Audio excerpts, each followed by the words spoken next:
ሰላም ተማሪዎች፣ ዛሬ ካለፈው ቪዲዮ የቀጠሉ የፊዚክስ የቻፕተር 2 የኢንትራንስ ኤግዛም ጥያቄዎችን ከ9ኛ ክፍል ላይ የመጡትን እስከነ ማብራሪያቸው እናያለን። የመጀመሪያው ጥያቄ A ball is thrown vertically upward with 12 meter per second from the ground. Its speed when the ball is 4 meter above the ground is dash.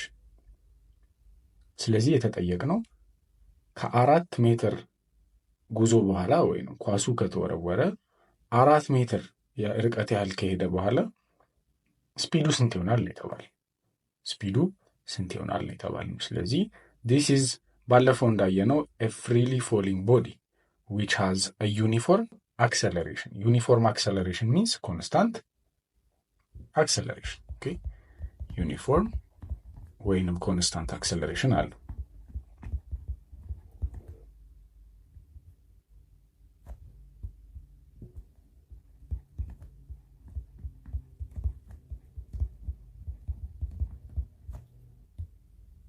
ኮንስታንት ግራቪቴሽናል አክሰለሬሽን እንዳለው ካወቅን አሁን ጊቭናችንን ቼክ ማድረግ እንችላለን። የተሰጡን ማን ናቸው? አንደኛ initial speed which is 12 per second. Okay, and we have also distance which is 4 meter. Okay, ተሰጥቶናል። ስለዚህ በዚህ አማካኝነት we can find the answer ማለት ነው። gravity we can take 10 meter per second square መውሰድ እንችላለን ወይንም gravitational acceleration ማለት ነው። gravitational acceleration. So we can find our solution by the formulas. constant acceleration ፎርሙላዎች አሉን አይደለ? ከነዛ ውስጥ we can use v square is equals to u square plus 2a s የሚል ፎርሙላ አለ። okay, ስለዚህ በዚህ አማካኝነት we can find the speed when the ball is 4 meter above the ground. So v square is equals to u square initial ተሰጥቶናል አይደለ? 12 square plus 2 gravitational acceleration minus 10 ነው አይደለ? minus 10 because gravity downward ስለሆነ it becomes minus, right? minus 10 and then ዲስታንስ ደግሞ 4 ተሰጥቶናል ማለት ነው። ኦኬ ሶ v square is equals to 12 ስኩዌር 144 ነው። እነዚህ ሶስቱን ስናበዛቸው ደግሞ 4 ሲባዛ በ10 40 ነው። 40 ሲባዛ በ2 ደግሞ 80 ነው። ኔጌቲቭ 80 ማለት ነው because እቺ ኔጌቲቭ ሳይን ስላለች ኦኬ v square is equals to 144 ሲቀነስ 80 64 ይሆናል። ቪን ብቻዋን ነው የምንፈልጋት። ሶ ስኩዌር ሩት ውስጥ እንከታቸዋለን both of them. So our final answer v is equals to 64 ከስኩዌር ሩት ሲወጣ it is 8 because 8 times 8 64 ስለሆነ ማለት ነው። Okay, so for this reason v is equals to 8 meter per second.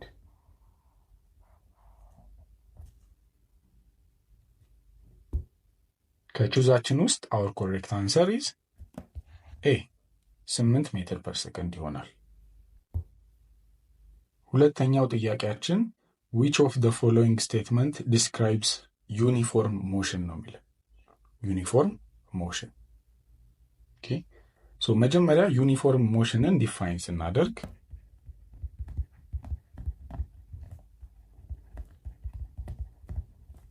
uniform motion ማለት it's a motion አንደኛ in a straight line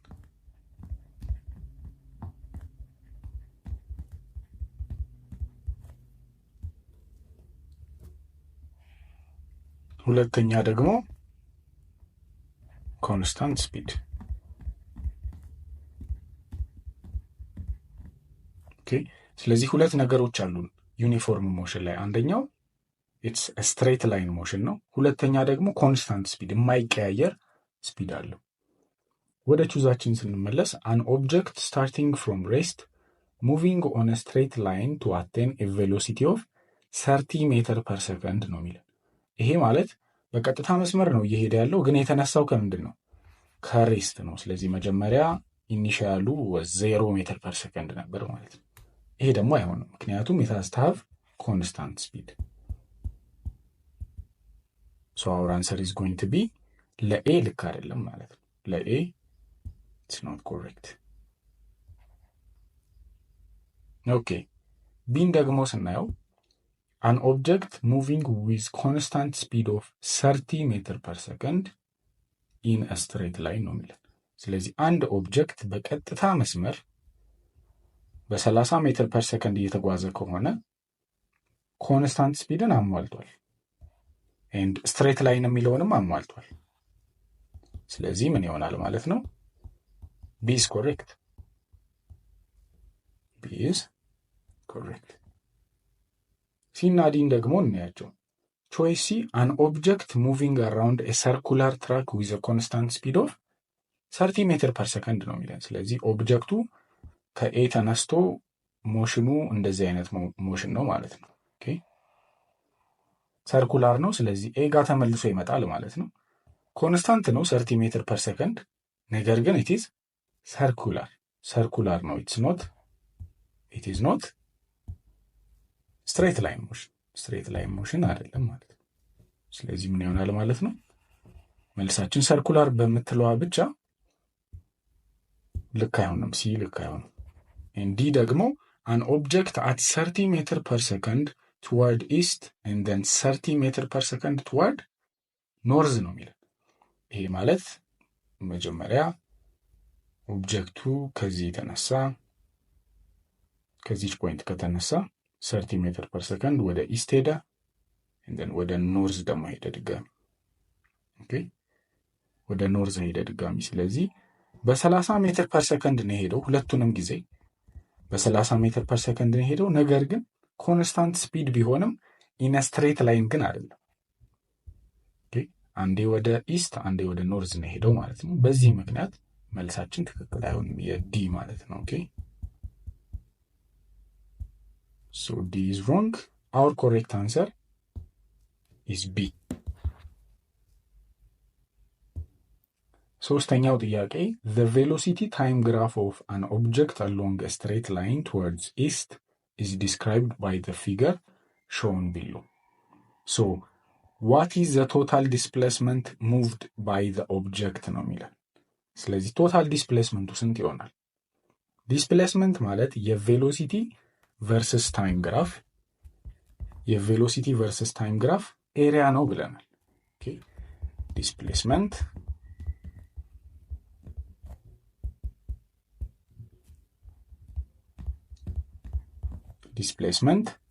የቪቲ ግራፍ ምንድን ነው? ኢትስ ኤሪያ። ቪቲ ግራፍ ላይ ዲስፕሌስመንት ኤሪያ ነው ብለናል። ስለዚህ ኤሪያውን ማግኘት አለብን ማለት ነው። ኦኬ ኤሪያውን ማግኘት አለብን ማለት ነው። የቬሎሲቲ ቨርስስ ታይም ግራፉ ኤሪያ ደግሞ ሙሉ ይሄ ስፔስ ነው አይደለ? እዚህ ጋር ያለው ስፔስ በሙሉ ኤሪያው ነው። ግን ሁለት ቅርጾች አሉን። ዊ ሃቭ ኤ ሬክታንግል አንደኛ ዲስ ኤሪያ ማለት ነው። ዊ ሃቭ ኤ ሬክታንግል ኤንድ ዘን ዊ ሃቭ ኤ ትራያንግል።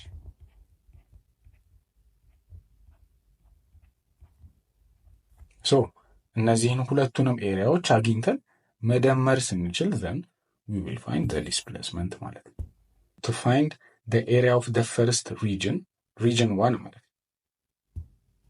region 1 የዚህኛውን ሪጅን ኤሪያ ለመፈለግ it is going to be your rectangle area is length times width.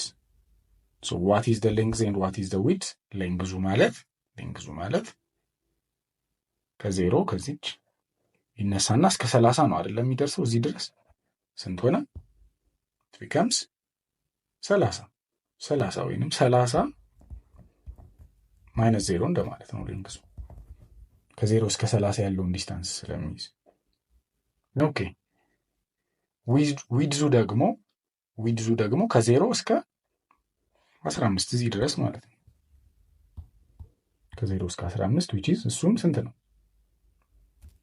15 ሲቀነስ 0 ወይም 15 ማለት ነው። ከ0 እስከ 15 ያለው ዲስታንስ 15 15 ኦኬ so this makes it 30 ሲባዛ በ15 ይሆናል ማለት ነው።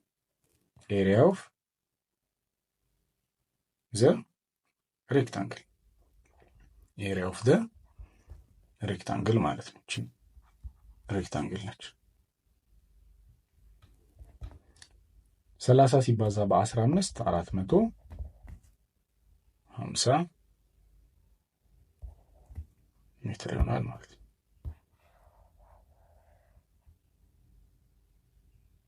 ኦኬ 450 ሜትር ሆነ ኤሪያ ኦፍ ዘ ሬክታንግል። ዋት አባውት ዘ ኤሪያ ኦፍ ዘ ትራያንግልስ? ኤሪያ ኦፍ ትራያንግል ወይም ይችኛዋ ማለት ነው ስንፈልግ ስንት ነው የሚሆነው? ኤሪያ ኦፍ ትራያንግል is equals to 1/2 ቤዝ ታይምስ ሃይት ነው ፎርሙላችን፣ እሱን እናውቃለን። ስለዚህ ቤዛችን ስንት ነው? ከ15 እስከ 20 ነች አይደል? እቺ ሬክታንግል ሬክታንግል ነጥለን ብናወጣት እንደዚህ ነገር ነው የምትሆነው ራይት።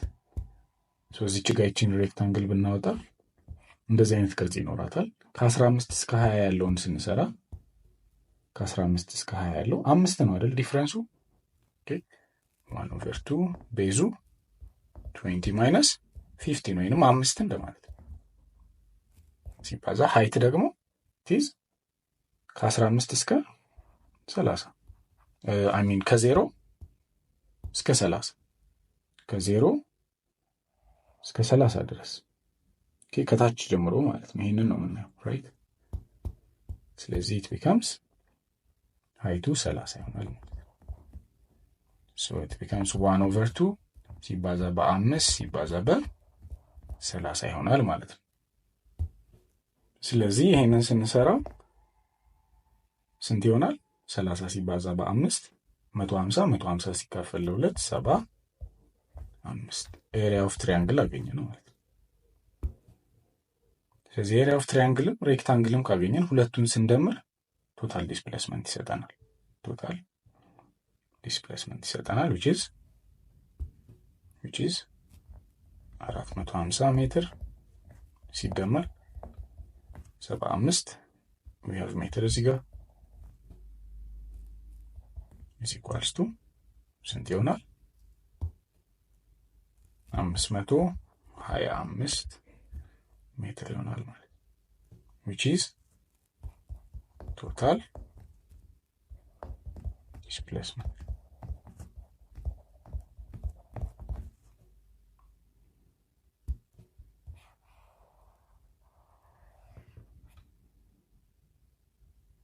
ኦኬ። ስለዚህ ቶታል ዲስፕሌስመንታችን 525 ሜትር ሆነ ማለት 525 ሜትር ቢ 525 ሜትር ኢስት፣ ምክንያቱም ጥያቄያችን ላይ ኢስት ዳይሬክሽን ኦልሬዲ ጊቭን ነው። ከ9ኛ ክፍል ፊዚክስ ቻፕተር 2 ላይ የወጡት የኢንትራንስ ኤግዛም ጥያቄዎች እነዚህን ነው የሚመስሉት። በሚቀጥለው ቪዲዮ የሌሎች ዓመታትን የሌሎች ቻፕተሮችን ጥያቄዎች ይዘን እንመጣለን። ገና